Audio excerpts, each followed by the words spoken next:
নমস্কার, শুভ সন্ধ্যা। উপস্থিত সকল সুধীবৃন্দকে আমি মানালি চক্রবর্তী মোদক চিন্নার একাডেমির পক্ষ থেকে স্বাগত জানাচ্ছি। আজকের অধিবেশনের বিষয়বস্তু হলো কালী তত্ত্ব। এই বিষয়ে আলোকপাত করবেন সায়ক চক্রবর্তী মহাশয়। তিনি বর্তমানে রামকৃষ্ণ মিশন ইনস্টিটিউট অফ কালচারের মতো বিখ্যাত প্রতিষ্ঠানে সাংস্কৃতিক কার্যকলাপ বিভাগের প্রধান হিসেবে কাজ করছেন। ভারতীয় দর্শনে গভীর আগ্রহ থাকার সঙ্গে সঙ্গে তিনি একজন কালী সাধক, বিশেষত শ্রীকুল ও কালীকুল তত্ত্বে। তিনি একজন শক্তিতন্ত্রের নিয়মিত বক্তা এবং তিনি নানা অধিবেশনে নিয়মিত বক্তব্য রেখে থাকেন। এছাড়াও তার লেখা অন্যতম প্রশংসিত বই হলো রামকৃষ্ণ সঙ্গে শক্তি সাধনা। তার এই নানা কর্মকাণ্ড থেকে বোঝাই যায় তিনি সাংস্কৃতিক, দার্শনিক এবং সামাজিক দায়িত্বশীল দৃষ্টিকোণকে একীভূত করবার জন্য প্রতিজ্ঞাবদ্ধ। এরকম একজন সামাজিক সচেতন ও নানান গঠনমূলক কাজের সঙ্গে জড়িত ব্যক্তিত্বকে আমাদের মাঝে পেয়ে আমরা খুবই আনন্দিত। আমি সায়ক চক্রবর্তী মহাশয়কে অনুরোধ করছি আজকের বক্তব্য শুরু করার জন্য।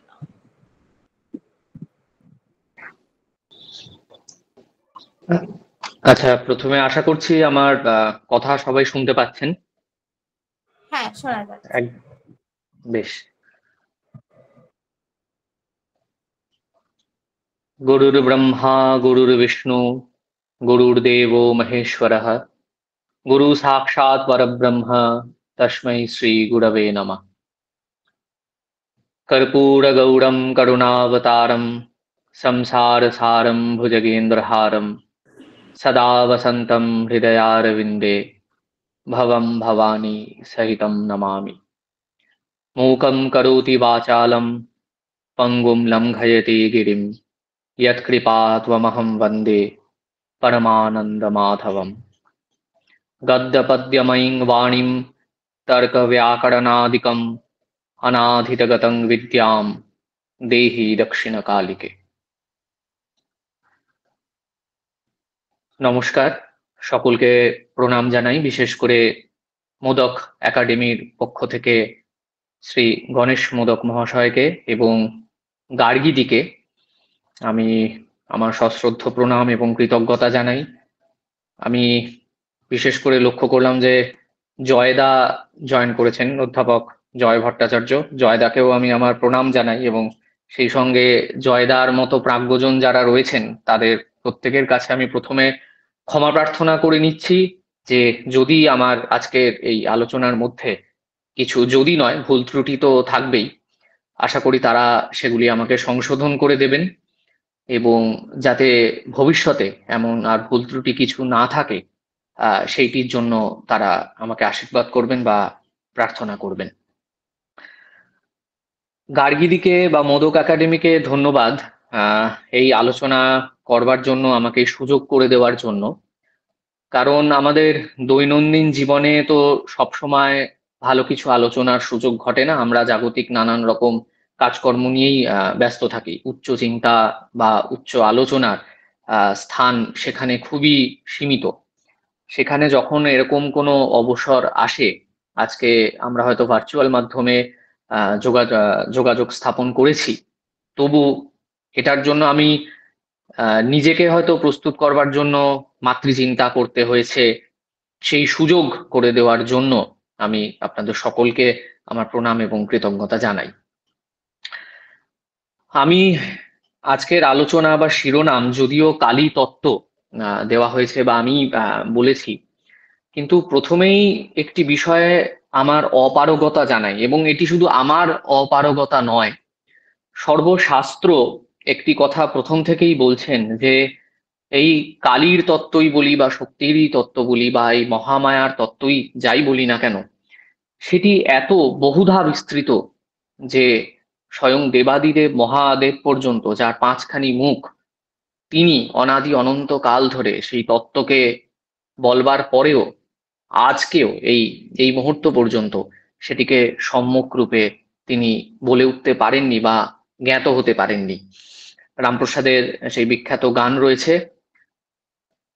কালী নামের এত গুণ কে বা জানতে পারে তাই, কিঞ্চিত জানিয়া শিব তাই পড়েছেন রাঙা পায়। সামান্য মাত্র স্বয়ং শিব, যিনি দেবাদিদেব, যার থেকে সর্বশাস্ত্রের উদ্গম, তিনি সামান্য মাত্র জেনেছেন।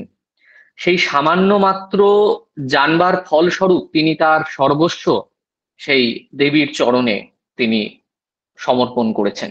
সুতরাং যেখানে শিব অপারগ, সেখানে আমাদের মতো তুচ্ছ কীটাণু কীটের কা কথা।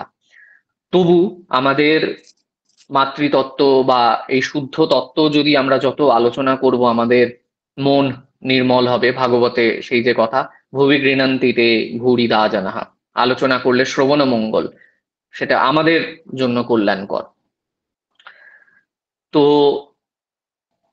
এই যে কালী তত্ত্ব,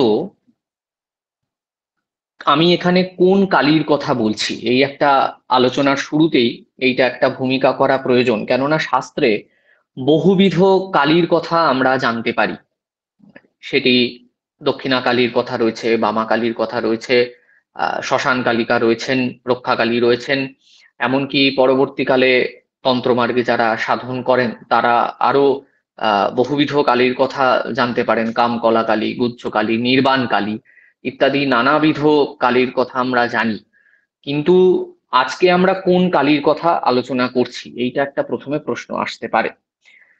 আমি ব্যাপারটাকে একটু কনসাইজ রাখবার জন্য আমি আলাদা আলাদা করে কালীর কোনো রূপকে আমি আজকের আলোচনার মধ্যে নিয়ে আসবো না, কেননা যদি এরকম আলাদা আলাদা করে কোনো রূপকে যদি নিয়ে আসতে হয়, তাহলে ওই শিবেরও অসাধ্য সাধন মন মজানো রাঙা পায় সেই রকমই হবে, যে আলোচনার কোনো গতি বা কোনো দিক আমাদের পক্ষে নির্দেশ করা সম্ভব হবে না, কেননা তার অনন্ত রূপ এবং তার অনন্ত ব্যাখ্যা, তার অনন্ত বিস্তৃতি।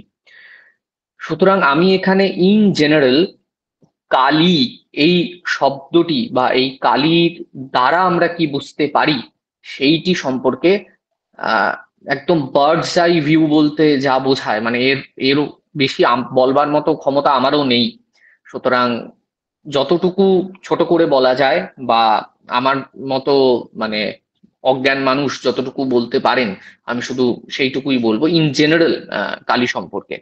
কারণ আমি একটা যদি উদাহরণ দিই, ধরুন এই যে আলাদা আলাদা যে কালীর নামগুলি বললাম, দক্ষিণা কালী, বামা কালী, কামকলা কালী বা নির্বাণ কালী ইত্যাদি, এদের প্রত্যেকের আবার বিভিন্ন ক্রম রয়েছে, মন্ত্রক্রম রয়েছে বা মূর্তিক্রম রয়েছে। ঠিক সেরকম ভাবে ধরুন দক্ষিণা কালীর কথা আমরা যদি বলি, দক্ষিণা কালীর এইরকম নানাবিধ মন্ত্রক্রম রয়েছে। তো এই মন্ত্রক্রমগুলিকে যদি আমরা ধরি, তখন দেখবো এই এক একটি মন্ত্রের জন্য এক এক রকম যন্ত্র, তার সাধন পদ্ধতি একরকম, তার পূজা বিধি একরকম। সুতরাং বুঝতে অসুবিধা হয় না যে কেবলমাত্র একজন এক প্রকার কালীর মধ্যে যদি এইরকম একটা বিস্তৃতি রাখতে পারে, বাকি জনদের আর কা কথা। সুতরাং আমরা সেই দিকে যাচ্ছি না, যাচ্ছি আর একটা কারণ হচ্ছে এই আলোচনাটা হলে অনেকটা সেটা রিচুয়ালিস্টিক হয়ে যাবে। আর রিচুয়ালিস্টিক যে আলোচনাটা হয় সেটার মধ্যে অনেক রকম বিধিনিষেধ তন্ত্রমার্গের যেরকম থাকে, সেটাও একটা পরিলক্ষিত হয়, যেটা সর্বসাধারণের ক্ষেত্রে অনেক সময়ই হয়তো আমরা করতে পারি না। আর দ্বিতীয় কথা হচ্ছে, এই রিচুয়ালগুলো যে অঙ্গাঙ্গী ভাবে যে তত্ত্বের সঙ্গে জড়িত, আমরা আজকে সেই তত্ত্ব সম্পর্কে সামান্য আলোকপাত করব বা আলোচনা করব। দেখুন, আমাদের বর্তমান সময়ে এটা বলে রাখা ভালো যে তন্ত্র নিয়ে বা শক্তি সাধনা নিয়ে একটা আলোচনা শুরু হয়েছে, সেটা একটা ভালো লক্ষণ। কেননা দীর্ঘদিন ধরে একটা বিস্তৃতির অন্ধকারে এই তন্ত্র শাস্ত্র বা শক্তি তত্ত্ব নিমজ্জিত ছিল, এবং সেইটাকে দীর্ঘদিন ধরে আমরা কেবল সেটাকে একমাত্র কেবলমাত্র নানান রকম ওই হোকাস ফোকাস গিলিগিলি এটার মধ্যেই আমরা সেটাকে সীমাবদ্ধ রেখেছি বা বদ্ধ করে রেখেছি, কিন্তু তার মধ্যে যে কত উন্নত ফিলোসফি বা দর্শন লুকিয়ে রয়েছে সেইটা হারিয়ে গিয়েছিল। কিন্তু আবার একই সঙ্গে বর্তমান সময়ে এমনটাও হয়েছে যে আমরা কেবলমাত্র রিচুয়ালকে বাদ দিয়ে আমরা দর্শনের দিকে আগ্রহী হয়েছি। আমরা যদি পুরনো পুরনো কালী সাধনার বা অন্যান্য দেবী সাধনার যদি পুরনো টেক্সট গুলোকে যদি লক্ষ্য করে দেখি, সেখানে দেখবো যে টেক্সট গুলো যত পুরনো হয়েছে সেইগুলোর মধ্যে কিন্তু রিচুয়ালস গুলো সব থেকে বেশি এসছে। এবং পরবর্তীকালে যখন তার ফিলোসফিটা ডেভেলপ করেছে, সেই ফিলোসফিটা কিন্তু ডেভেলপ করেছে সেই রিচুয়াল গুলোকে বেস করেই। এটা আমরা বুঝতে পারি যে যখন আমরা সেই ফিলোসফিক্যাল অ্যাসপেক্ট গুলোর দিকে আমরা দৃষ্টিপাত করি, সেখানে দেখবো যে টার্মিনোলজি গুলো ব্যবহার হচ্ছে সেগুলো কিন্তু রিচুয়ালিস্টিক টার্মিনোলজি। সুতরাং এটা বুঝতে অসুবিধা হয় না যে যারা এই ফিলোসফি বা এই তত্ত্ব, দেবীর যে তত্ত্বের রূপটি যারা আমাদের সামনে তুলে ধরছেন, যে দার্শনিক বৃন্দ বা সাধক বৃন্দই আমি বলতে চাই, তারা কিন্তু একইভাবে তারা সেটাকে চর্চাও করেছেন রিচুয়ালিস্টিক্যালি। সুতরাং রিচুয়াল এবং তত্ত্ব বা যে ফিলোসফি দর্শন, মানে both of this things they go hand in hand. সুতরাং একটাকে বাদ দিয়ে কিন্তু আরেকটাকে মানে নিয়ে সেটাকে এগিয়ে যাওয়া সম্ভব নয়। মানে যদি আমরা আরো বৃহত্তর ভাবে যদি আমরা খুব ডিপে গিয়ে এই জিনিসটিকে জানতে চাই, কেবলমাত্র ফিলোসফির দ্বারাও যেরকম সেইটি হবে না, আবার কেবলমাত্র রিচুয়ালিস্টিক ঘন্টা নাড়ার দ্বারাও কিন্তু সেই তত্ত্বের সাক্ষাৎকার হওয়াটা মুশকিল। তো এইটা একটা প্রথমে আমি একটা জিনিস ক্লিয়ার করলাম। তো এইবারে ধীরে ধীরে ধীরে ধীরে আমরা মূল আলোচনার মধ্যে প্রবেশ করি। সেটা হচ্ছে আমি যেটি বলেছি যে মূল আমরা আজকে আলোচনা করছি যে কালী এই শব্দ বন্ধটিকে নিয়ে। আলাদা করে কোনো দেবীর কোনো রূপ নয় বা কিছু নয়, হয়তো আলোচনার নিরিখে বিভিন্ন রূপের তুলনা বা বিভিন্ন রূপের কথা আমাদের মধ্যে আসবে।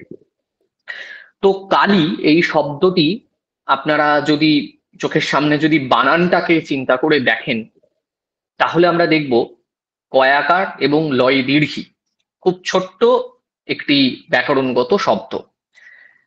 আমি শুরু করছি একদম ক দিয়ে।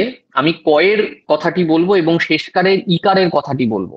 এবং আপনারা যারা আজকে জয়েন করেছেন, আপনাদের কাছে আমি একটা হোমওয়ার্ক দিয়ে রাখবো, সেটা হচ্ছে এই মাঝখানের অংশটুকুর ব্যাখ্যা নিজেদের মতো করে আপনারা চিন্তা করবেন বা কোনো গ্রন্থের সাহায্য নিয়ে তৈরি করবেন। আমি শুধু কয়ের কথাটি বলবো এবং শেষকারে ইকারের কথাটি বলবো। আহ তো কালির প্রথম যে বর্ণ ক, এটাকে যদি লক্ষ্য করে দেখি, এই বর্ণটি কিন্তু দুটি বর্ণের সমাহার। বর্ণের সমাহার মানে অর্থাৎ আমরা এটাকে যদি বর্ণ বিশ্লেষণ করি, এটার মধ্যে আমরা দুটো বর্ণ পাই। একটা হচ্ছে ক, যেটি অনিবার্যভাবে ব্যঞ্জন বর্ণ, এবং ব্যঞ্জন বর্ণ যেহেতু আরেকটি বর্ণের সাহায্য ছাড়া উচ্চারিত হতে পারে না, সুতরাং ক এর সঙ্গে আরেকটি আমরা বর্ণ পাই, সেইটি হচ্ছে স্বরবর্ণ, সেটি হচ্ছে অ। সুতরাং ক এর মধ্যে আমরা কিন্তু অন্তর্নিহিত ভাবে একটি স্বরবর্ণ পাচ্ছি এবং একটি ব্যঞ্জন বর্ণ পাচ্ছি। শাস্ত্রে বলছে যে এই দুটি বর্ণ, একটি শক্তির দ্যোতক এবং আরেকটি হচ্ছে শিবের দ্যোতক। সুতরাং আমরা খুব সহজভাবে দেখতে পাই যে এই কালী নামটির মধ্যেই একদম শুরুতেই কিন্তু শিব এবং শক্তি অঙ্গাঙ্গিভাবে একের সঙ্গে সংযুক্ত হয়ে রয়েছে। কিন্তু যদি একের সঙ্গে একটি সংযুক্তি হয়েই থাকে, তাহলে প্রশ্ন আসতে পারে এটি কি আমি স্ত্রীলিঙ্গবাচক কেন বলছি, বা এটির মধ্যে আমি শক্তি তত্ত্বের এই আভাসটিকে কেন আমি প্রতিফলিত করছি। তার উত্তর হচ্ছে একেবারে শেষে যে ইকার রয়েছে। এই যে ইকার, এই ইকারকে শাস্ত্রে বলা হয়েছে যে ইকারই হচ্ছেন ভগবতী দক্ষিণা কালী, এবং তিনি হচ্ছেন যিনি এই কালকে, যিনি ইকারবদ্ধ করে অর্থাৎ শক্তিবদ্ধ করে তিনি তাকে চালিত করেন, তিনি হচ্ছেন এই কালী। যে কারণে কালীকে আরেকটি নামে বলা হচ্ছে, তিনি হচ্ছেন ইকার স্বরূপিণী। ঠিক যেরকম শিবের মধ্যে আমরা যদি শিবের যে রস্বইকার রয়েছে, সেই রস্বইকারকে যদি আমরা সরিয়ে দিই, তাহলে কিন্তু শিব সব হয়ে যাচ্ছেন। সব অর্থাৎ কোনো মৃতদেহ শুধু নয়, সব অর্থাৎ যেটির মধ্যে বা যে শরীরের কোনো ফাংশনাল কিছু করবার মতো, যার মধ্যে কোনো ক্ষমতা নেই। সব মানে কিন্তু আমরা তার এক্সিস্টেন্সকে কখনো ডিনাই করি না। আমরা কখনো বলি না যে কোনো মৃতদেহ যদি আমরা দেখি, আমরা কখনো কিন্তু বলি না যে এই মৃতদেহটি নেই। আমরা কিন্তু তার এক্সিস্টেন্সকে স্বীকার করি, অর্থাৎ এটি রয়েছে। কিন্তু থাকা সত্ত্বেও তার পক্ষে কোনো রকম কোনো কার্য উৎপাদন করা বা তার পক্ষে কোনো নতুন করে কোনো কার্য করা, সেটি কিন্তু সম্ভব হয় না। কেননা এই ইকার রূপিণী যে শক্তি, যিনি কালী, তিনি সেখানে নেই বলে। সুতরাং আমরা দেখতে পাচ্ছি যে কালী নাম বা শিব নাম, কালী শব্দের মধ্যে যেমন শিব এবং শক্তি অঙ্গাঙ্গী ভাবে জড়িত রয়েছেন, ঠিক অনুরূপ ভাবে এই শিব শব্দের মধ্যেও কিন্তু শিব এবং শক্তি অঙ্গাঙ্গী ভাবে একীভূত হয়ে আহ, জড়িত হয়ে রয়েছেন। এবং এইটি পরবর্তীকালে আমরা যদি শাক্ত দর্শনের দিকে যদি আমরা দৃষ্টিপাত করি, তখন এইটি আমরা আরো ভালোভাবে বুঝতে পারি। আচার্য পঞ্চানন তর্করত্ন, যাকে আমরা বলতে পারি তিনি আমাদের বাংলারই মানুষ, এটি আমাদের অত্যন্ত গর্বের বিষয়। তিনি, তাকে আমরা বলতে পারি যে তিনি এই শাক্ত দর্শনের নব উদ্গাতা। শাক্ত দর্শন, কোনো দর্শনই তো এমন তো আর হয় না যে সেই দর্শনটা কোনো কালে ছিল না, এমন নয়, কিন্তু সেটিকে নতুন করে আহ তার উদ্বোধন করতে হয়। যেমন ভগবান শঙ্করাচার্যের আগে কি অদ্বৈতবাদ ছিল না? নিশ্চয়ই ছিল। কিন্তু শঙ্করাচার্য সেই অদ্বৈতবাদের তিনি নবরূপে তার উদ্বোধন করলেন। যদি অদ্বৈতবাদ নাই থাকতো, তাহলে তো শঙ্করাচার্য নতুন করে গ্রন্থ প্রণয়ন করতে পারতেন, কিন্তু তিনি তার অদ্বৈতবাদকে প্রতিষ্ঠা করছেন কিন্তু সেই শ্রুতি সিদ্ধান্তের ওপরেই। অর্থাৎ যে শ্রুতি সমূহের ওপরে পরবর্তীকালে দ্বৈত বা বিশিষ্টাদ্বৈত বা অন্য অন্য যে তত্ত্ব, যে বাদগুলি রয়েছে বা দর্শনগুলি রয়েছে, সেগুলি প্রতিষ্ঠিত হবে, সেই একই শ্রুতি সিদ্ধান্তের ওপরে কিন্তু আমাদের আচার্য পঞ্চানন তর্করত্ন তিনি কিন্তু এই শক্তিবাদ বা শাক্তবাদ, যেটা শাক্ত দর্শন রয়েছে, সেইটিকে তিনি প্রতিষ্ঠিত করেছেন। এবং সেই শাক্ত দর্শনের মূল তত্ত্ব যেটা, সেটা হচ্ছে যে এই শিব এবং শক্তি এটি হচ্ছে চনকাকৃতি। চনকাকৃতি মানে, চনক মানে হচ্ছে ছোলা। আমরা যদি একটা ছোলাকে ভাঙি, সেই ছোলাকে আমরা দেখব ছোলাটি ঠিক এক্স্যাক্টলি ইকুয়ালি দুটো ভাগে বিভক্ত হয়ে যায়।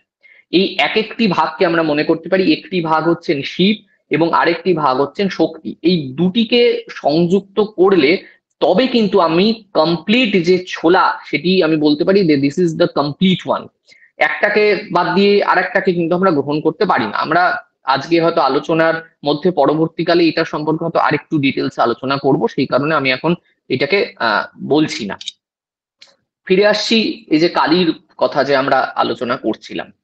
সুতরাং এই যে কালী যে শব্দটি আমি প্রথমে বললাম যে ক আর অ, আরেকটা জিনিস আপনারা লক্ষ্য করে দেখুন, অ এটি কিন্তু হচ্ছে স্বরবর্ণের আদ্যাক্ষর, আর ক এইটি কিন্তু হচ্ছে ব্যঞ্জন বর্ণের আদ্যাক্ষর। এবং কালীকে আমরা বলেছি তিনি হচ্ছেন আদ্যা, অর্থাৎ আদি, তিনি শুরু। সুতরাং তার নামের মধ্যেই আমরা দেখছি যে এই যে বর্ণসমূহ, তার আদিতেই কিন্তু স্বয়ং দেবী বিরাজমান। সুতরাং আদিতে যখন তিনি বসে রয়েছেন, এই সমস্ত স্বরবর্ণ বা ব্যঞ্জন বর্ণের সংযুক্তির দ্বারা যা যা সৃষ্টি হবে, সেগুলি তারই রূপের নামান্তর। যে কারণে কালীর গলায় যে আমরা মুন্ডমালা দেখি, সেটিতে আমরা কখনো 50টি মুন্ড দেখি, অথবা কখনো 51টি মুন্ড দেখি। সংস্কৃতে কোথাও বর্ণ সংখ্যাকে 50 ধরা হয়, কোথাও 51 ধরা হয়, বা এরকম কম বেশি রয়েছে। যে কারণে এই যে প্রত্যেকটি মুন্ড, এই প্রত্যেকটি মুন্ড কিন্তু সেই বর্ণের প্রতীক। আমরা সেই বর্ণের কথাতেও এর পরে আসবো। রামপ্রসাদের গানের কথা আবার মনে আসছে, কারণ এই যে মহাকবিরা যে এই যে গানগুলি যারা রচনা করেছেন, এই গানগুলিও কিন্তু এক একটি শাস্ত্র। সেটি আমাদের মতো প্রাকৃত বাংলা ভাষায় রচিত, সেটি হয়তো দেব ভাষায় রচিত নয় বলে এমন ভাবার কোনো কারণ নেই যে তার মধ্যে কোনো রকম কোনো তত্ত্বের কোনো স্ফুরণ নেই। অপূর্ব সমস্ত তত্ত্বে সেগুলি জারিত, তাতে সেগুলি পরিপূর্ণ। খুব সহজ সরল ভাষায় গানগুলো লেখা হয়ে থাকলে পরেও তার মধ্যে কিন্তু শাস্ত্রীয় যুক্তি, শাস্ত্রীয় সিদ্ধান্ত একদম টলমল করছে। রামপ্রসাদের গানে আমরা পাচ্ছি, কালী 50 বর্ণময়ী, বর্ণে বর্ণে নাম ধরে, যত শোনো কর্ণপুটে, সবই মায়ের মন্ত্র বটে। আমরা যা শুনছি, যা আমরা কানে যা কিছু শুনি না কেন, সেটি যদি সংস্কৃতের কোনো ললিত বাণী হয়, সেটি যেরকম মায়ের প্রকাশ। সেটি যদি সকার বকার ইত্যাদি যদি কোনো রকম কোনো ইতর ভাষা হয়, সেটিও কিন্তু সেই মায়েরই নামান্তর মাত্র। কারণ যে বর্ণসমূহ, সেই বর্ণসমূহই স্বয়ং মাতৃস্বরূপিণী।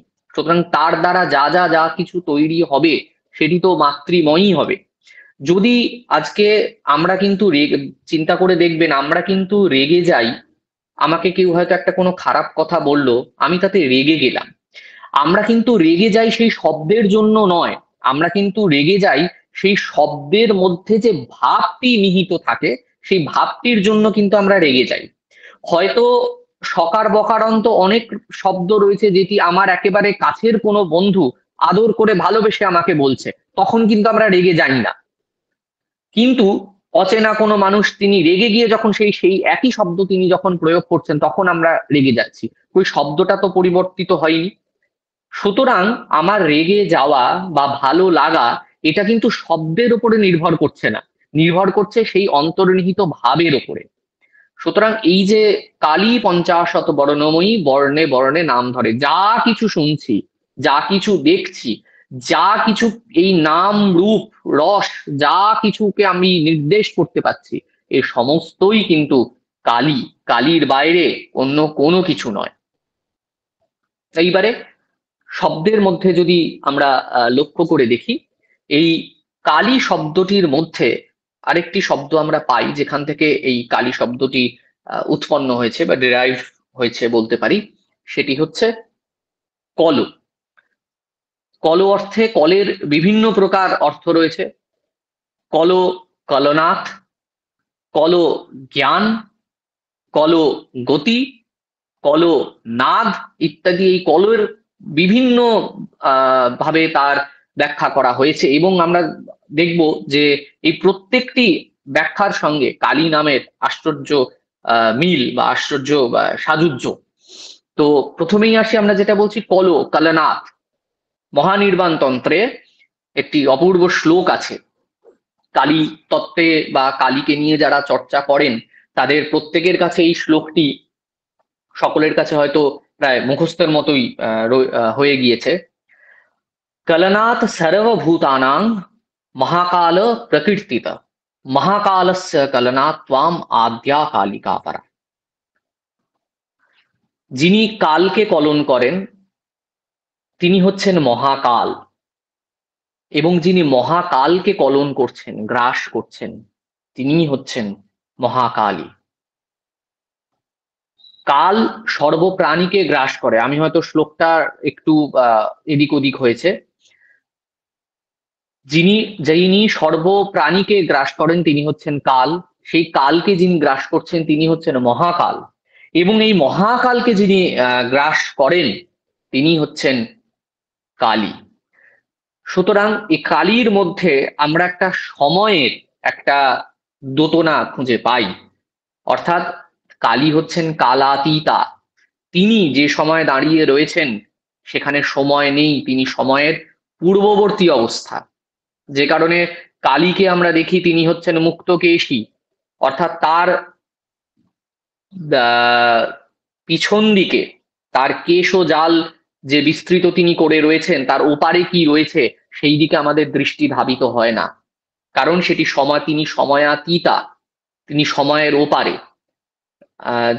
আমরা গানে পাচ্ছি মুন্ডমালা, ব্রহ্মাণ্ড ছিল না যখন মুন্ডমালা কোথায় পেলি। ব্রহ্মাণ্ড নেই মানে সেটা সৃষ্টি নেই, সৃষ্টির পূর্বাবস্থা, যেটি আমি বলছি সময় শুরু হয়নি, সৃষ্টির পূর্বাবস্থা, সেটির দিকে সাধক কবি নির্দেশ করছেন যে ব্রহ্মাণ্ড ছিল না যখন মুন্ডমালা কোথায় পেলি। সৃষ্টি যখন তৈরি হয়নি তখন সেখানে কোনো প্রাণী নেই, তার তার মুন্ডটা আসবে কোথা থেকে। কালী কখনো শ্বেত, কখনো পীত, কখনো শূন্য রূপারে। তিনি শূন্য রূপা। শূন্য রূপা কেন? কারণ এই যে তিনি সময়াতীতা, তিনি যদি সময়ের অগম্যা হন, তিনি যদি সময়ের আগে হন, আমি কি করে, কিভাবে, কোন উপায়ে তাকে আমি নির্দেশ করতে পারি? কোনো উপায় আমাদের কাছে, কোনো উপায় নেই। আমরা আজকের এই যে আলোচনা করছি বা আমরা যে শাস্ত্র গ্রন্থ পড়ছি, এ কিন্তু অনেকটা সেই মানে অন্ধের অন্ধকে পথ দেখানোর মতোই। মানে আমি তো অন্ধ বটেই, শাস্ত্রও কিন্তু এখানে অন্ধ, যে কিন্তু প্রকৃতভাবে সেই কালীর যে তত্ত্ব সেটি কিন্তু সে নির্দেশ করতে পারছে না। তো যাই হোক, তবু আমাদের আলোচনার নিরিখে আমরা ফিরে আসি। তো কলনাথ কালী, অর্থাৎ যিনি কলন করেন, যিনি গ্রাস করেন, যিনি সর্বগ্রাসী। কিন্তু এখানে একটা জিনিস মনে রাখতে হবে, এখানে কলন শব্দের অর্থ কিন্তু ডিস্ট্রাকশন নয়, যেটা অনেক সময় আমরা এব্রাহামিক রিলিজিয়নের ক্ষেত্রে আমরা যেটাকে ডিস্ট্রাকশন বলে মনে করি, আমাদের সনাতন ধর্মের ক্ষেত্রে বা আমাদের এই আলোচনার নিরিখে আমরা যে কলনের কথা বলছি সেইটি কিন্তু ডিস্ট্রাকশন নয়, আমরা বরং সেইটিকে যদি আরেকটা ভালো শব্দ যদি কিছু ব্যবহার করতে হয়, আমি সেটিকে বলবো আত্মিকৃত হওয়া, অর্থাৎ অ্যাসিমিলেশন, আমি সেই কথাটি প্রয়োগ করব। কেননা ডিস্ট্রাকশন হলে পরে সেখান থেকে নতুন সৃষ্টি আর কিছু হওয়ার সম্ভাবনা একেবারেই থাকে না। কিন্তু অ্যাসিমিলেশন যখন হয়, অর্থাৎ সেইটি কালির মধ্যে, সেই তত্ত্বটি, জগৎটি, তিনি কিন্তু সেটির মধ্যে সমাহিত থাকেন। উপনিষদের একটি অপূর্ব উপমা রয়েছে, পূর্ণনাভ অর্থাৎ মাকড়সা, এই সৃষ্টি তত্ত্বকে মাকড়সার জালের সঙ্গে তুলনা করা হয়েছে। কিভাবে? মাকড়সা যখন জাল তৈরি করে, সেই জালটি কিন্তু সে তার নিজের মুখের যে লালা থাকে সেইটি থেকে ধীরে ধীরে ধীরে ধীরে ধীরে ধীরে সে সেই জালটিকে তৈরি করে। আবার যখন প্রয়োজন পড়ে সে কিন্তু ধীরে ধীরে ধীরে ধীরে সেই জালটিকে নিজের মধ্যেই গুটিয়ে নেয়। এইভাবেই কিন্তু সৃষ্টির আহ বিকাশ বা প্রকাশ, এবং সেইভাবে তার সংকোচন। সুতরাং কালি যে কলন বা তার মধ্যে যে এই যে ফিরে যাওয়া, এটাকে আমি বলবো মূলে প্রত্যাবর্তনের মতো। এটি কিন্তু ডিস্ট্রাকশন নয়, এটি কিন্তু তার মধ্যে সমাহিত থাকা। তো এইটি একদিকে গেল। আরেকটি শৈবাগমের দিক থেকে, কাশ্মীর শৈবাগম বা কাশ্মীর শৈভিজমের কথা আমরা অনেকেই জানি। আমাদের বারবার তন্ত্রশাস্ত্রের ক্ষেত্রে বা শাক্ত দর্শনের ক্ষেত্রে আমাদের কিন্তু কাশ্মীর শৈবাগমের দ্বারে গিয়ে আমাদের হাত পাততেই হবে। কারণ যদি এই যে দর্শনের কথা যদি আমরা বলি, শাক্ত দর্শনের কথা, সেটি কিন্তু ওতপ্রোতভাবে এই কাশ্মীর শৈবাগমের সঙ্গে কিন্তু সেটি জড়িত রয়েছে। এবং এই দর্শনটি ছাড়া কিন্তু আমাদের যে শাক্ত সিদ্ধান্ত বা তান্ত্রিক সিদ্ধান্ত, সেটি কিন্তু সম্পূর্ণরূপে এইটি কিন্তু পরিপূর্ণ হবে না। এবং আমরা চিন্তা করে দেখলে আশ্চর্য হব, স্বয়ং আদি শঙ্করাচার্য তিনি কিন্তু সর্বজ্ঞ পীঠে তিনি কিন্তু আড়ূঢ় হয়েছিলেন এই কাশ্মীরে গিয়ে। কাশ্মীরে যে সারদার যে মন্দির ছিল, যেখান থেকে বলা হয় বা মানা হয়, যেখান থেকে এই শাক্ত তন্ত্রের বা এই যে শাক্ত দর্শনের যে উদ্গম, তিনি কিন্তু সেইখানে গিয়েই কিন্তু তিনি কিন্তু সর্বদর্শনাচার্য বা তিনি সর্বজ্ঞ পীঠে তিনি কিন্তু আড়ূঢ় হয়েছিলেন। তো যাই হোক, তো এই কাশ্মীর শৈবাগমের মধ্যে আমরা এই যে এই কলো যে শব্দের কথা বলেছি, এই কলো শব্দের আমরা একটি লক্ষণ পাচ্ছি, সেইটিকে বলা হচ্ছে কলো জ্ঞান। আচার্য অভিনবগুপ্ত তিনি অপূর্ব একটি শ্লোক তিনি বলছেন, আমি সেটিকে কোট করছি।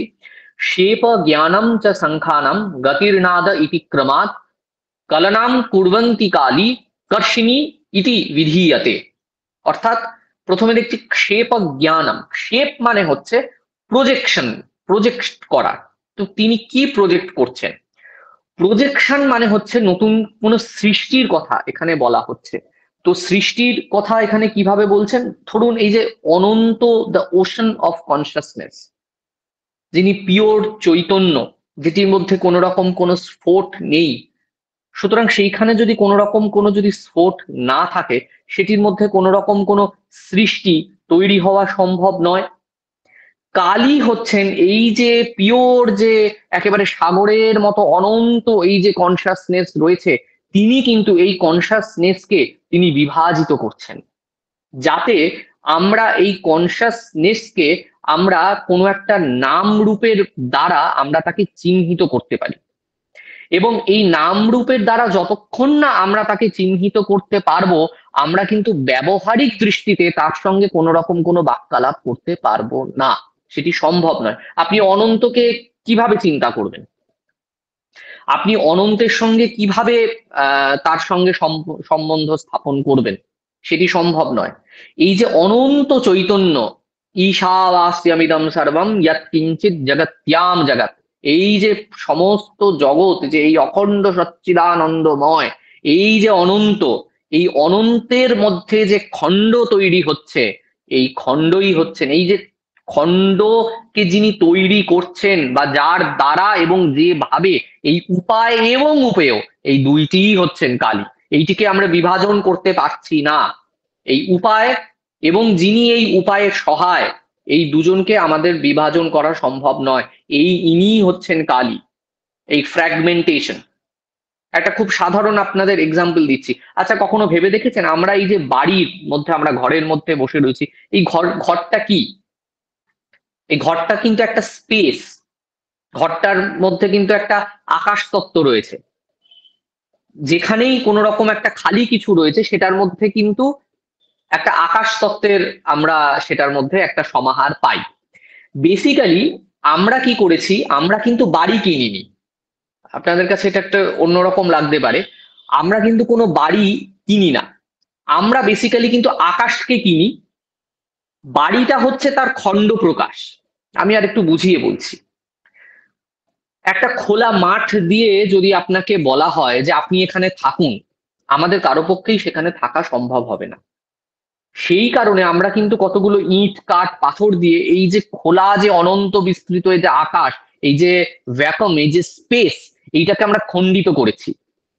কিভাবে খণ্ডিত করেছি? আমরা 1 কাঠা 2 কাঠা বা 1 বিঘে 2 বিঘে যাই যতখানি জমির মাপ হোক না কেন, আমরা সেইটাকে একটা প্রাচীরবদ্ধ করেছি, তার মাথায় একটা ছাদ দিয়েছি, দিয়ে যেটা পরিপূর্ণ ছিল সেটাকে আমরা খণ্ডিত করেছি, যাতে খণ্ড আমরা সেই খণ্ডিত অংশের মধ্যে থাকতে পারি। এখন যদি এই খণ্ড অংশটি যদি আমরা তৈরি না করতাম, তাহলে কিন্তু আমাদের পক্ষে এখানে বসবাস করা সম্ভব হতো না। কতগুলো ইটের পাঁজা দিয়ে যদি আপনাকে বলা হয় আপনি এখানে থাকুন, আপনি থাকতে পারবেন?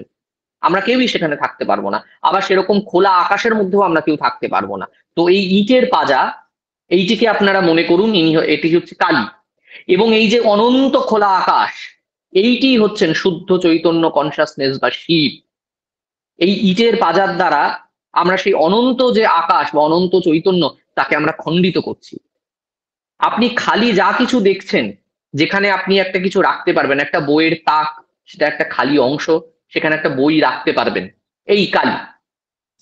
আপনি খাবার খাচ্ছেন, পেটের মধ্যে যদি জায়গাটা না থাকে খাবারটা কোথায় যাবে? এই কালি। এই যে স্পেস, এই আকাশ তত্ত্ব, এই আকাশ তত্ত্ব যেখানে থাকবে না, সেখানে কিন্তু অন্য কোনো কিছু সৃষ্টি হতে পারে না, বা ওখানে আমি কিছু প্রদান করতে পারবো না। এই আকাশ তত্ত্ব, এই যে এই যে বলেছিলাম, শ্যামা কখনো শ্বেত কখনো পীত কখনো শূন্য রূপারে, এই কালী হচ্ছেন শূন্য রূপা। সেটি একটি দিক হচ্ছে যে এই আকাশ তত্ত্ব বা এই যে যে স্পেসের এমটি, যে স্পেসের অনন্ত চৈতন্যের মধ্যে তিনি এই যে বিভাজন তৈরি করে সেখানে আমাদের থাকবার মতো ব্যবস্থা করছি, বা এই অনন্ত চৈতন্যকে আমরা ভাগ করছি, ভাগ করে কখনো বলছি এটি পাহাড়, এটি গাছ, এটি মানুষ, এটি জলের বোতল, এটি খাতা, এটি কলম, এই যে ডিভিশন করছি, অনন্ত চৈতন্যকে ডিভিশন করছি আমাদের ব্যবহারিক আমাদের ব্যবহারিক জীবনের জন্য, সেইটি হচ্ছেন কালী। সুতরাং এখানে একটা বড় একটা তফাৎ হয় শঙ্কর অদ্বৈতের সঙ্গে শাক্ত দর্শনের, একটা বড় তফাৎ হয়।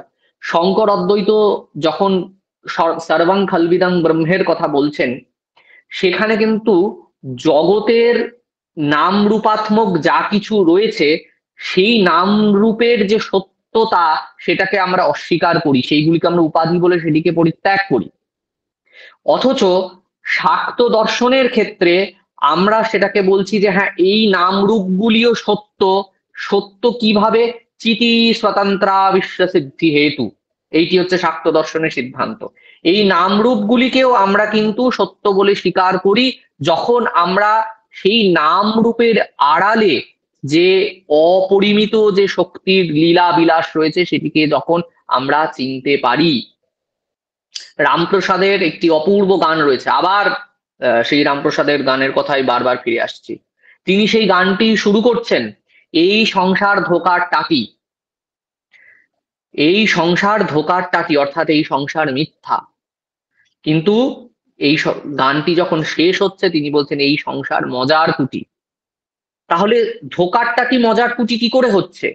ধোঁকার টাকি মজার কুটি তখনই হচ্ছে যখন এই ধোঁকার টাকির নাম রূপাত্মক উপাধির আড়ালে আমি যখন শক্তির লীলা বিলাসকে আমি দেখতে পাচ্ছি। এই যে শক্তির লীলা বিলাস, এই শক্তির লীলা বিলাসই হচ্ছেন কালীর লীলা বিলাস। এবং এইখানে আরেকটি মহাবিদ্যার কথা আমি না বলে পাচ্ছি না, তিনি হচ্ছেন ভুবনেশ্বরী। এই কালীর সঙ্গে ভুবনেশ্বরীর কিন্তু একটি ওতপ্রোতভাবে একটি যোগ দেখতে পাচ্ছি। আসলে প্রত্যেকটি মহাবিদ্যাই একের থেকে আরেকজন আলাদা নন। প্রত্যেকের মধ্যেই একজন মহাবিদ্যার মধ্যে যে প্রকাশ রয়েছে, অন্যান্য মহাবিদ্যা গুলির মধ্যেও সেই একই প্রকাশ রয়েছে। আমরা ইদানিংকালে একটা আমি ট্রেন্ড লক্ষ্য করে দেখি যে এই মহাবিদ্যাদের মধ্যে বা অন্যান্য দেবী দেবতাদের মধ্যেই যে একটা ডিভিশন তৈরি করা, একটা কাল্পনিক একটা বিভাজন তৈরি করা, এই কাল্পনিক বিভাগ কোথাও কোনো রকম কোনো বিভাজন নেই, প্রত্যেকে এক এবং একমাত্র। বরং বারবার আমাদের শাস্ত্র চিৎকার করে করে বলছে যে কোথাও কোনো রকম বিভাজন যদি চিন্তা করা হয়, কোথাও কোনো রকম বিভাজন যদি কল্পনা করা হয়, তাহলে সেইটি কিন্তু আহ বড় প্রমাদের বিষয়। এবং যিনি এইরকম বিভাজন চিন্তা করে থাকেন তার কিন্তু কোটি কল্পেও সেখানে তার কিন্তু কোনো মুক্তি লাভ হয় না। যাই হোক, ভুবনেশ্বরীর কথা কেন বলছি, এই ভুবনেশ্বরীর মধ্যেও এই আকাশ তত্ত্বটি, শূন্য তত্ত্বটি অপূর্ব রূপে ব্যক্ত হয়ে রয়েছে। এবং আমরা যদি লক্ষ্য করে দেখি যে কালীকে যেরকম আমরা আদ্যা বলেছি, সেরকম ভুবনেশ্বরীর যে নিজ বীজ রয়েছে, তার যে পূজার যে নিজ বীজ রয়েছে, যেটিকে শক্তি প্রণব বলা হয়ে থাকে, সেই বীজটিও কিন্তু আদি শক্তি প্রণব। ঠিক কালীর মত, কালী যেরকম আদ্যা, সেরকম ভুবনেশ্বরীর যে নিজ বীজ, সেটিও কিন্তু শক্তি যে বীজগুলি রয়েছে তার মধ্যে সেটি কিন্তু আদি। সুতরাং এইভাবে ভুবনেশ্বরীর সঙ্গেও কিন্তু কালীর একটা সংযুক্তি অন্যান্য মহাবিদ্যার সঙ্গে রয়েছে। কিন্তু যেহেতু এই শূন্য তত্ত্বের কথা আমি এখানে বলছিলাম, সুতরাং ভুবনেশ্বরীর কথা আমার মনে হলো এখানে একটু সংযুক্ত করা উচিত। যদিও প্রত্যেকটি মহাবিদ্যার সঙ্গেই একে অপরটির সঙ্গে ইন্টারলিঙ্ক, প্রত্যেকের সঙ্গে প্রত্যেকের একই রকম তাদের মধ্যে সম্পর্ক রয়েছে বা সংযুক্তি রয়েছে। তো যেটি বলছিলাম যে অভিনব গুপ্ত যে বলছেন এই যে প্রজেকশন, শেপ, কলকিল বিলক্ষেপ, এটি আবার কাশ্মীর শৈবাগমের কথা আমরা যদি বলি, সেটা হচ্ছে ডিলিমিটেশন, যেটিকে এর আগে আমি বললাম যে খণ্ড করে দেওয়া। লিমিটলেস কোনো কিছু যদি থাকে, আমরা যারা রয়েছি আমরা তো ইনফাইনাইট নই। আমাদের আমাদের একটা চিন্তা করবার বা আমাদের মধ্যে কোনো কিছুকে গ্রহণ করবার আমাদের মধ্যে স্বাভাবিকভাবে আমাদের কিছু লিমিটেশনস থাকে। সুতরাং আনলিমিটেড কোনো কিছু আমাদের পক্ষে, আমাদের মতো সাধারণ মানুষের পক্ষে সেটিকে গ্রহণ করা সম্ভব হয় না। কিন্তু এই যে ডিভিশনটা যেটা তৈরি হচ্ছে, যেটা বলছিলাম যে অনন্ত চৈতন্যের মধ্যে এই যে ডিভিশন তৈরি হচ্ছে, এইটি হচ্ছেন কালী। এবং এই ডিভিশনের থেকেই কিন্তু পরবর্তীকালে জগৎ, জগতের মধ্যে আমি, আমার সঙ্গে জগতের সম্বন্ধ, বা আমার সঙ্গে এই জগৎ বলতে কিন্তু আমি কেবলমাত্র এই পৃথিবীর কথা বলছি না, অন্য সবকিছুর কথাই আমি এখানে জগতের মধ্যে আমি ধরছি। এই যে সম্পর্ক স্থাপন, এই যে সম্বন্ধ স্থাপন, এই যে ডিভিশন তৈরি করে, এইটি কিন্তু এই কালীর দ্বারাই হচ্ছে। সুতরাং বুঝতে পারি এই যে যখন এই শেপ বা এই প্রজেকশন, এইটি যখন কালীর দ্বারা হচ্ছে, বা তিনি যখন এই জগৎ রূপে আমার সামনে প্রতিভাত হচ্ছেন, সুতরাং তিনি একমাত্র রয়েছেন কালী জগৎ। যিনি শুনছেন আজকে এই যে আমাদের যে এই আলোচনা হচ্ছে, আপনারা যারা শুনছেন, আপনারা যেখানে বসে শুনছেন, আপনারা যে মাধ্যমে শুনছেন, আমি যে বলছি, এই আমরা প্রত্যেকে কিন্তু সেই এক অখণ্ড সচ্চিদানন্দময় সেই কালী। কালী ছাড়া আর অন্য কিচ্ছু নয়। কেবলমাত্র একটা আবরণের দ্বারা, বা আমরা আমাদের নিজেকে চিনতে পাচ্ছি না বলে আমাদের মধ্যে এই যে ডিভিশন গুলো, সেই শঙ্কর অদ্বৈতের যে কথা, এই ডিভিশন গুলো আমাদের মধ্যে রয়েছে। এবং একমাত্র তিনি আছেন বলে আমরা যে অদ্বৈতবাদের ক্ষেত্রে বিশেষ করে কতগুলি মহাবাক্যের কথা শুনি, প্রজ্ঞানং ব্রহ্ম, অহম ব্রহ্মাস্মি, তত্ত্বমসি, গুরু উপনিষদোক্ত যেই যে মহাবাক্যগুলির, এগুলির উপদেশ করেন শিষ্যকে, এবং এর দ্বারা শিষ্য তার আত্মস্বরূপ, এটিকে শ্রবণ মনন নিদিধ্যাসনের দ্বারা শিষ্য তার আত্মস্বরূপের দ্বারা তিনি সাক্ষাৎকার পান। ঠিক এইরকম একই মহাবাক্যের কথা আমরা কিন্তু শাক্ত দর্শনের ক্ষেত্রে আমরা শুনেছি। শ্রী শ্রী চণ্ডীতে একেবারে শেষে শুম্ভ নিশুম্ভের যে যুদ্ধের কথা আমরা জেনেছি, সেইখানে নিশুম্ভ বধের পরে শুম্ভ যখন দেবীকে জিজ্ঞেস করেছেন যে তুমি তো বলেছিলে, দেবী বলেছিলেন যে যোমা জয়তি সংগ্রামে যোমে দর্প ব্যাপোহতি, যিনি আমাকে সংগ্রামে জয় করতে পারবেন এবং যিনি আমার এই দর্পকে চূর্ণ করতে পারবেন তাকেই আমি পতিরূপে বরণ করবো, সৌমে ভর্তা ভবিষ্যতি, সেই আমার ভর্তা স্বরূপ হবে। কিন্তু পরবর্তীকালে আমরা দেখেছি যে দেবীর শরীর থেকে নির্গত ব্রাহ্মী, মাহেশ্বরী, কৌমারী, ইন্দ্রাণী, নারসিংহী ইত্যাদি নানা মহাবিদ্যারা, মহাশক্তিরা তারা সেই যুদ্ধভূমিতে তারা আশ্রয় করেছেন। তখন নিশুম্ভ দেবীকে জিজ্ঞেস করেছিলেন যে তুমি তো বলেছিলে তুমি একা লড়াই করবে, এখন দেখছি এই এতজন নিয়ে তুমি লড়াই করছো, তাহলে তোমার একা লড়াই করা হলো কোথায়? সেখানে দেবী কিন্তু একটা অপূর্ব উত্তর দিয়েছিলেন, এবং এইটিকে আমরা প্রায় বলতে পারি এটি শাক্ত দর্শনের ক্ষেত্রে মহাবাক্যের মতো। একৈবাহম জগত্তত্র দ্বিতীয়া কা মমাপরা, এই আমি একমাত্র এই জগতের মধ্যে রয়েছি, দ্বিতীয়া কা মমাপরা, আমি ছাড়া আর কে রয়েছে? এখানে একটা জিনিস চিন্তা করে দেখতে হবে, দেবী যখন বলছেন একৈবাহম জগত্তত্র, আমি একা রয়েছি, বেশ ভালো কথা, এবং সেটাকে স্ট্রেস দিচ্ছেন, স্ট্রেস দিয়ে তিনি বলছেন দ্বিতীয়া কা মমাপরা, দ্বিতীয় আর কে আছে, অর্থাৎ আমি একা আছি। সুতরাং চিন্তা করে দেখুন, যার উদ্দেশ্যে এই কথাটি বলা, সেটি নিশুম্ভ, শুম্ভ ইত্যাদি যে দৈত্য দানব যারা রয়েছেন, বা আমরা যখন চণ্ডী গ্রন্থ অধ্যয়ন করছি, আমরা যখন পড়ছি দেব্যবাচ একৈবাহম জগত্তত্র দ্বিতীয়া কা মমাপরা, তখন এটি কি আমাদের বোধগম্য হয় না যে দেবী বলছেন যে ওহে, এই জগতে দ্বিতীয় আর কেউ নেই, তুমি যে রয়েছো, তুমি আমি, আমি তুমি, এইখানেই দেবীর সঙ্গে আমাদের সংযুক্তি ঘটছে, একীভূত হচ্ছি আমরা দেবীর সঙ্গে। এই যে একাত্মকরণ, সৃষ্টির পূর্বাবস্থায় যেটি আমি বলেছিলাম ফিরে যাওয়া, এইটি হচ্ছেন কালী। কালী কেবলমাত্র কতগুলি আমরা এখন যে চিন্তা করে দেখি একমাত্র রক্ত লোলুপা ঘোর দংশা একজন মহাদেবী, যার সামনে একেবারে পর পর পর পর পাঁঠা বলি হচ্ছে, তার সামনে নানাবিধ সমস্ত অঙ্গভঙ্গি করে নানান রকম সমস্ত ব্ল্যাক ম্যাজিক হচ্ছে, যেভাবে আমরা নানান রকম সিনেমায় বা ইউটিউবের কল্যাণে নানান রকম ভিডিওতে আমরা দেখতে পাই, সেইটি কিন্তু কালীর আসল রূপ নয়, সেটিও তার একটি রূপ। কালী এতখানি বহুধা বিস্তৃত, আপনি তাকে যে রঙে দেখতে চাইবেন তিনি তা আপনার কাছে ঠিক সেইভাবেই উপস্থিত হবেন।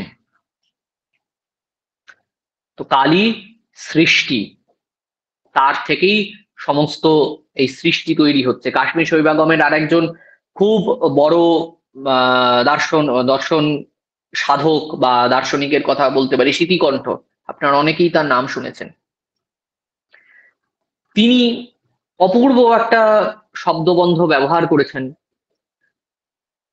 তিনি বলছেন কালী হচ্ছেন ময়ূরাণ্ড রাসা। ময়ূরাণ্ড মানে হচ্ছে ময়ূরের যে ডিম, সেই রকম। কেন? কারণ একটা ময়ূরের যে ডিম রয়েছে সেটিকে যদি আমরা দেখি, এমনকি সেটাকে যদি আমরা ফাটিয়ে খুলেও যদি দেখি, তার মধ্যে কি আমরা বহু বর্ণের কোনো সমাহার দেখি? আমরা কোনো রকম কোনো বর্ণের সমাহার কিন্তু সেই ডিমের মধ্যে দেখতে পাই না। কিন্তু কয়েকদিন পরে যখন সেই ডিমটি থেকে একটি ময়ূরের বাচ্চার জন্ম হয়, সেটি যখন বৃদ্ধি লাভ করে, তার ডানার মধ্যে আমরা বহু বিচিত্র বর্ণের সমাহার দেখি। তাহলে আমরা কিন্তু এটা বলতে পারি না যে সেই ডিমের মধ্যে তো এই বর্ণটি ছিল না, আবার এটাও বলতে পারি না যে সেই ডিমের মধ্যে এই বর্ণটি ছিল। এই যে ল্যাটেন্সি, এইটাই হচ্ছে কালী। অর্থাৎ আমাদের মধ্যে এই যে সুপ্ত যে মহাশক্তি, এইটি হচ্ছেন কালী। যে মহাশক্তিকে আমরা জাগ্রত করতে পারলে আমাদের মধ্যে ইনফাইনাইট পসিবিলিটি রয়েছে, আমাদের মধ্যে অনন্ত শক্তি রয়েছে। স্বামীজি সেই কবিতার বলছেন না, অনন্তের তুমি অধিকারী, সেই অনন্ত যে শক্তি, অনন্ত যে ক্ষমতা, যেটি আমাদের মধ্যে সুপ্তাকারে বীজাকারে রয়েছে, সেইটি হচ্ছেন কালী। তিনি কেবলমাত্র কোনো মূর্তির মধ্যে তিনি আবদ্ধা নন। আজকে শাস্ত্রের দৃষ্টিতে আমরা যদি দেখি, যেটি তিন কালে থাকে না সেটি নশ্বর। তিন কাল অর্থাৎ অতীত, বর্তমান, ভবিষ্যৎ। সুতরাং আজকে যা যা আমরা পীঠ সমূহ দেখছি, যা যা মূর্তি সমূহ দেখছি, কালীর যে বিভিন্ন রকম প্রতিমা আমরা দেখছি, আজকে যখন মহাপ্রলয় হবে তখন তো এই সমস্ত প্রতিমাও নষ্ট হয়ে যাবে। আমাদের সেটি ভালো লাগুক বা মন্দ লাগুক, হতে বাধ্য হবে। কিন্তু তাই বলে কি সেই যে কালীর যে তত্ত্ব, সেই তত্ত্বটি কি নষ্ট হয়ে যাবে? সেটি কখনো নষ্ট হতে পারে না। জগৎ অব্যক্ত মূর্তি না, এই যে জগৎ সেইটি তোমার অব্যক্ত প্রকাশ, এইটি তোমার সার্থক প্রকাশ। এই যে প্রকাশ, এইটি কালী। কলগতি, কল শব্দের দ্বারা ডাইনামিজম, গতিকে আমরা চিহ্নিত করতে পারি। এই যে ডাইনামিজম যদি না থাকে, কোনো গতি যদি না থাকে, তাহলে সৃষ্টি হবে কি করে? ছান্দোগ্য উপনিষদে বলা হচ্ছে ব্রহ্ম একাই ছিলেন। সদেব সৌম্যাদমগ্র আসি একম অদ্বিতীয়ম, তিনি একাই ছিলেন, এক এবং অদ্বিতীয়। তারপর তদেই তদেই শক্ত বহু স্যাৎ প্রজায়েতি, তার ইচ্ছা হলো আমি বহু হব। দেখুন, লক্ষ্য করে দেখুন, তার ইচ্ছা হলো, ইচ্ছা শব্দটা মনে রাখবেন। কিন্তু কিভাবে এই ইচ্ছা পূর্ণ হলো? ইয়া একো হবর্ণ বহুধা শক্তি যোগাৎ, অর্থাৎ যিনি এক ছিলেন তিনি এই শক্তির সংযুক্তির দ্বারা তিনি বহু হলেন, অর্থাৎ বহুধা বিস্তৃত হলেন। এবং এই শক্তিটি কি? পরাস্য শক্তির বিবিধৈব শ্রূয়তে স্বাভাবিকী জ্ঞান বল ক্রিয়া চ। এই শক্তি জ্ঞান, বল এবং ক্রিয়া। একটু সামান্য একটু আলোচনা করলেই এটা বোঝা যাবে। ধরুন অনন্ত চৈতন্যের কথা আমরা জানি, এবার সেটাকে আমাদের নিজেদের মধ্যে যদি আজকে আলোচনার নিরিখে একটু যদি ছোট করে আমরা যদি চিন্তা করি, ধরুন আমি একটা কিছুকে পারসিভ করলাম, আমি একটা কোনো কিছুকে চিন্তা করলাম, কিন্তু সেই চিন্তাকে আমি যদি বাস্তবে নিয়ে আসতে চাই, তখনই কিন্তু সেইখানে জ্ঞান, ক্রিয়া এবং বল, এই তিনটির প্রয়োজন হয়। প্রথম, এই যে বলেছিলাম মনে রাখবেন, ইচ্ছা। প্রথম প্রয়োজন হয় হচ্ছে এই ইচ্ছা। তারপরে যে ইচ্ছা আমার মধ্যে জাগ্রত হলো, তখন আমাকে সেই বস্তুর জ্ঞান করতে হয়। ধরুন আমি একটা মাটির পাত্র তৈরি করব, প্রথমে আমার মধ্যে সেই ইচ্ছা জাগ্রত হতে হবে। তারপরে আমার মাটি সম্পর্কে সেই জ্ঞান, জ্ঞান মানে কিন্তু মাটির পাত্রটা কিভাবে তৈরি করতে হবে এই কারিগরির কথা বলছি না। জ্ঞান মানে কিন্তু সেই মাটি সম্পর্কে আমার পারসেপশন, আমি সেইটার কথা বলছি। আমার সেই মাটি সম্পর্কে যে অনুভূতি বা সেই জ্ঞান, সেই জ্ঞানটি আমাকে থাকতে হবে। ইচ্ছা, জ্ঞান, এইবারে যে বিদ্যাকে আমি প্রয়োগ করে সেটিকে তৈরি করছি ক্রিয়া। এবং এই যে জ্ঞান এবং ক্রিয়া, অর্থাৎ আমার পারসেপশন এবং ক্রিয়া, কাজ ঘটানো হচ্ছে, এই দুটির মাঝখানের আরেকটি যে অংশ, সেটি হচ্ছে বল। স্বাভাবিকী জ্ঞান বল ক্রিয়াচ। দেখুন, জ্ঞান এবং ক্রিয়ার মাঝখানে উপনিষদের মধ্যে যে শব্দটি বসানো হয়েছে সেটি হচ্ছে বল। যেই কারণে এই কালী, তিনি হচ্ছেন ইচ্ছা জ্ঞান ও ক্রিয়াময়ী। তিনি যদি না থাকেন এই সৃষ্টি হবে না। কারণ এই নির্গুণ পরব্রহ্ম স্বরূপ, এই যে অনন্ত বিস্তৃত যে শুদ্ধ চৈতন্য, যেটি নির্বিকল্প অবস্থায় রয়েছে, যার মধ্যে কোনো স্ফোট নেই, নিস্ফোট, অর্থাৎ তার মধ্যে কোনো কিছুকে পাওয়ার, তার মধ্যে কোনো কিছুকে হারাবার এই যে বোধটা নেই, তিনি আত্মারাম, তিনি পূর্ণ। মানে তাকে আত্মারাম বা পূর্ণ বলাটাও হয়তো যায় না। তার তাহলে নতুন করে সৃষ্টির কি প্রয়োজন রয়েছে? সুতরাং এই যে সৃষ্টির ইচ্ছা, অভিলাষ, সেইটি হচ্ছেন কাল, যে কারণে তিনি হচ্ছেন ইচ্ছা, জ্ঞান এবং ক্রিয়াময়ী। যে কারণে কালীর আরেকটি নাম হচ্ছে বামা। সাধারণভাবে কালীর একটা ডিভিশন হয় দক্ষিণা কালী এবং বামা কালী। শিবের বুকে যিনি ডান পা রাখেন তাকে আমরা দক্ষিণা কালী বলি, এবং শিবের বুকে যিনি বাঁ পা রাখেন তাকে আমরা বামা কালী বলি। কিন্তু কালী স্বভাবতই বামা। বামা শব্দের যে অর্থ সেটা বমনাথ বামা, বমন, বমি করা।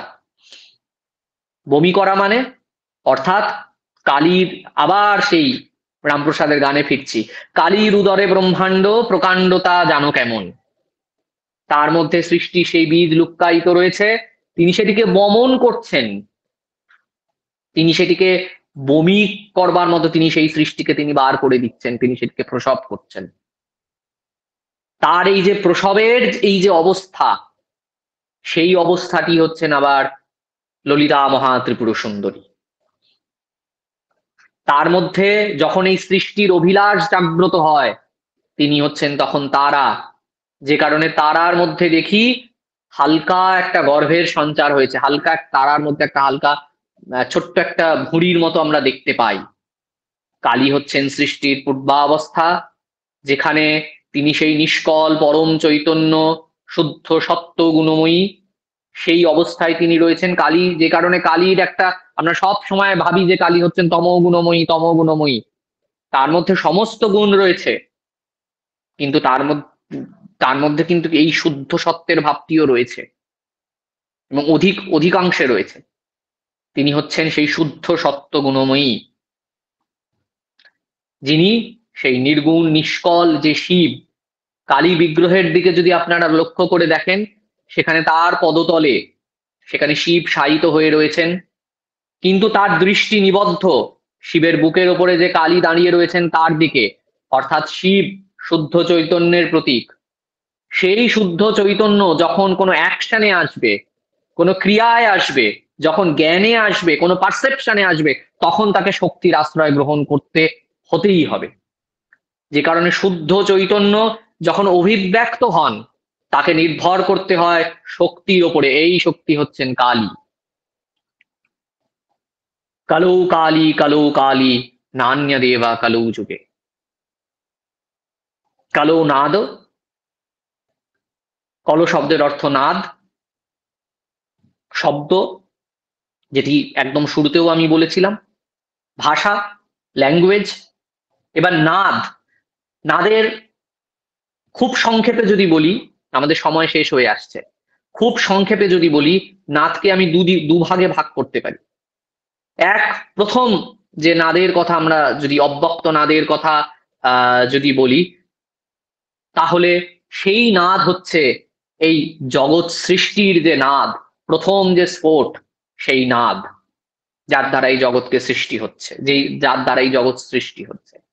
এবং আরেকটি নাদ শব্দ, ল্যাঙ্গুয়েজ, ভাষা, একে অপরের সঙ্গে আমি যে আপনাদের সঙ্গে কথা বলছি, এই যে যোগাযোগের মাধ্যম, কালী। আমাদের শরীরের মধ্যে এখন ডাক্তারেরা নানান রকম সব গবেষণা করে বলছেন আমাদের প্রত্যেকের ডিএনএ একে অপরের থেকে আলাদা, এবং আমাদের শরীরের যে জিন, সেইগুলির মধ্যে অপূর্ব সমস্ত কোড লুকিয়ে রয়েছে, ভাষা, সংকেত। কালী, এই যে আলোচনা করছি, যে শব্দ তরঙ্গগুলি তরঙ্গায়িত হয়ে চারিদিকে ছড়িয়ে যাচ্ছে, কালী। অর্থাৎ সর্বং ব্রহ্মময়ম জগৎ যেরকম, ঠিক সেরকম ভাবে সর্ব কালীময় জগৎ। কালী ছাড়া এই জগতের মধ্যে আর কিছু নেই। সুতরাং এ তো গেল কালীর, তিনি জগৎ, জগৎ রূপে তিনি পরিব্যাপ্ত হয়ে রয়েছেন, তিনি জগদাকার। যা কিছু সৃষ্টি সব কালী, আবার যা কিছু ধ্বংস শেষ, সেটিও কালী। আমরা যখন শেষ হয়ে যাব, আমাদের এই নশ্বর দেহ যখন শেষ হয়ে যাব, চিন্তা নেই, আমরা কিন্তু সেই মায়ের কাছেই ফিরে যাব। আমরা এখনো মায়ের কাছে রয়েছি, মায়ের কোলে রয়েছি, মায়ের শরীরে রয়েছি, আমরা সেটিকে বুঝতে পারছি না। আবার যখন আমরা শেষ হয়ে যাব, আমরা সেই মায়ের কাছেই ফিরে যাব। কালীর যে কালো রং, সেই কালো রং কিন্তু কোনো বর্ণহীনতার জন্য নয়, সমস্ত রংকে যদি একীভূত করা হয় তখন যে রং পাই সেটি হচ্ছে কালো। সুতরাং কালীর যে বর্ণ, যে কালো, সেটিকে কোনো তমগুণের প্রতীক নয়। তিনি কোনো সাঁওতাল রমণী, তিনি কোনো ব্ল্যাক লেডি, এরকম ভাববার কোনো কারণ নেই। তার মধ্যে সমস্ত সৃষ্টি গিয়ে তার মধ্যে লয় প্রাপ্ত হচ্ছে, সব কিছু তার মধ্যে গিয়ে সমাহিত হচ্ছেন, তাই তিনি কৃষ্ণ বর্ণা। কৃষ্ণ অর্থাৎ অগম্যা, যাকে জানা যায় না। আমরা যতই আলোচনা করি না কেন তাকে জানা সম্ভব নয়। সাংখ্য পাতঞ্জল মীমাংসক ন্যায় তন্ন তন্ন জ্ঞানে ধ্যানে সদা ধ্যায়, বৈশেষিক বেদান্ত ভ্রমে হয়ে ভ্রান্ত, তথাপি অদ্যপি জানিতে পারেনি। আমরা যত আলোচনা করি না কেন এগুলো কেবলমাত্র আমাদের জন্য ভালো, কিন্তু মনে রাখতে হবে এগুলি সেই মহাসমুদ্রের মধ্যে একটা বুদবুদ্দ কা কথা, সেই মহাসমুদ্রের ধারের বালুকণার একটা ছোট্ট কণা পর্যন্ত নয়। কালী এত বহুধা বিস্তৃত এই মহাশক্তি। সুতরাং আমরা কালীর থেকেই আসি, আমরা কালীতেই অবস্থান করি এবং আমরা এই কালীতেই প্রত্যাবর্তন করি। কালী ছাড়া এই জগতের মধ্যে আর কিছু নেই, জগতের বাইরে কিছু নেই, সৃষ্টির বাইরে কিছু নেই, সৃষ্টির অন্তরের মধ্যেও কালী ছাড়া আর অন্য কোনো কিছুই বর্তমান নেই। সৃষ্টির পূর্বে যিনি ছিলেন তিনি কালী, এবং এই যে সৃষ্টির পূর্বাবস্থায় যখন আমি বলছি তিনি হচ্ছেন কালী, শ্রীরামকৃষ্ণের কথা যদি আমরা মনে করে দেখি, তিনি কিন্তু বলছেন তোমরা যাকে ব্রহ্ম বলো আমি তাকে কালী বলে কই। আবার বারবার বলছেন ব্রহ্ম শক্তি অভেদ। শ্রীরামকৃষ্ণের এই যে বাণী, আমি ব্যক্তিগতভাবে আমার মনে হয় যে শ্রীরামকৃষ্ণের বাণী যেন শৈবাগমের সঙ্গে তার অধিকতর তার মিল। কারণ শঙ্কর অদ্বৈতবাদের দৃষ্টিতে যদি আমি এটিকে ব্যাখ্যা করতে যাই, শঙ্কর অদ্বৈতবাদের দৃষ্টিতে কখনো বলা সম্ভব নয় যে ব্রহ্ম এবং শক্তি অভেদ। শঙ্কর সর্বদা তার মতে ব্রহ্ম এক এবং একমাত্র সদ্বস্তু। আমি দ্বিতীয় বস্তুর কথা যেই মুহূর্তে আমি স্বীকার করব সেইখানে ব্রহ্মের যে সদত্ব সেটি শতই খণ্ডিত হয়ে যায়। কিন্তু এর সমাধান কিন্তু হচ্ছে শাক্ত দর্শনের মধ্যে, যেটি ঠাকুর বারবার বলছেন তোমরা যাকে ব্রহ্ম বলো আমি তাকে কালী বলে কই। একই, সাপ হেললে দুললেও সাপ, আবার কুণ্ডলী পাকিয়ে থাকলেও সে সাপ। সুতরাং আমি কালী ব্রহ্ম জেনে মর্ম, ধর্মা ধর্ম সব ছেড়েছি। এই পরব্রহ্মময়ী অব্যক্তময়ী মহাশক্তি মহাকালী, তিনি তত্ত্বস্বরূপে আমাদের সকলের হৃদয়ে তিনি প্রকাশিত হন, এই প্রার্থনা করি। কেবলমাত্র তিনি যেন মূর্তি স্বরূপে আমাদের কাছে প্রকাশিত না হন, তিনি যে এই জগৎ রূপে অখিলে নিখিলে অনলে অনিলে তিনি যে পরিব্যাপ্ত হয়ে আছেন, তিনি যেন কৃপা করে আমাদের তার সেই অনুভূতি প্রদান করেন, সেই প্রার্থনা তার কাছে করছি। এবং আপনাদের সকলকে ধন্যবাদ জানিয়ে আমি আজকের এই সামান্য আলোচনা এখানে শেষ করছি। শরণাগত দীনার্ত পরিত্রাণ পরায়ণে সর্বস্যার্তি হরে দেবী নারায়ণী নমস্তুতে। সকলকে আমার সশ্রদ্ধ প্রণাম, নমস্কার।